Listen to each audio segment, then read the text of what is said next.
இந்த cake 2 KG butterscotch ஃப்ளேவரில் தான் பண்ணியிருந்தோம். மங்காட்டில் கொடுக்க வேண்டியது இருந்தது. அபி தம்பி தான் ஆர்டர் தந்திருந்தான். ஜங்கிள் தீமில் தான் கேட்டிருந்தாங்க. இதுக்கு முன்னாடி இதே சேம் கேக் நம்ம வந்து ஃபர்ஸ்ட் பர்த்டேக்கு பண்ணியிருக்கோம். இதில் வந்து ஒரு சின்ன சேஞ்ச் மட்டும் தான் கொண்டு வந்திருந்தாங்க. எக்ஸ்ட்ராவாக கொரிலா ஆட் பண்ண சொல்லியிருந்தாங்க. சூப்பராக சிம்பிளாக இந்த கேக்கையுமே வந்து ஃபினிஷ் பண்ணிவிட்டு மங்காட்டில் வந்து டெலிவரியும் பண்ணிட்டேன். இந்த ரிசன் கிளாக் நான் தான் பண்ணியிருந்தேன். உங்களுக்கு பிடிச்சிது அப்படின்னா தேவைப்பட்டதுன்னா டிஎம் பண்ணிக்கோங்க. இந்த கேக் பரக்குன்னில் தான் கொடுக்க வேண்டியது இருந்தது. 1/2 கேஜி சாக்லேட் கேக். இன்னைக்கு ஃபுல்லாகவே வந்து சாக்லேட் கேக்காக தான் வந்துட்டே இருந்தது. இதையுமே வந்து சூப்பராக பண்ணி டெலிவரியும் பண்ணிட்டோம். கேக் நல்ல டேஸ்ட்டாக இருந்ததுன்னு ரிவ்யூவும் சொன்னாங்க.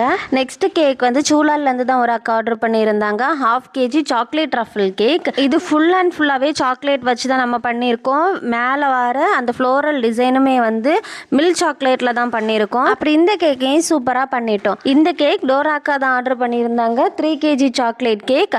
அவங்களோட பேபியோட ஃபர்ஸ்ட் பர்த்டேக்காக ஆர்டர் பண்ணியிருந்தாங்க. இதையுமே சூப்பராக பண்ணிட்டோம். கூடவே கொஞ்சம் கப் கேக்ஸும் ஆர்டர் பண்ணியிருந்தாங்க. உங்க வீட்டு ஃபங்க்ஷனுக்கும் நம்ம கிட்ட கேக் ஆர்டர் பண்ணணும்னு நினைச்சீங்கன்னா கீழே தெரியிற நம்பர்ல கான்டாக்ட் பண்ணிக்கோங்க.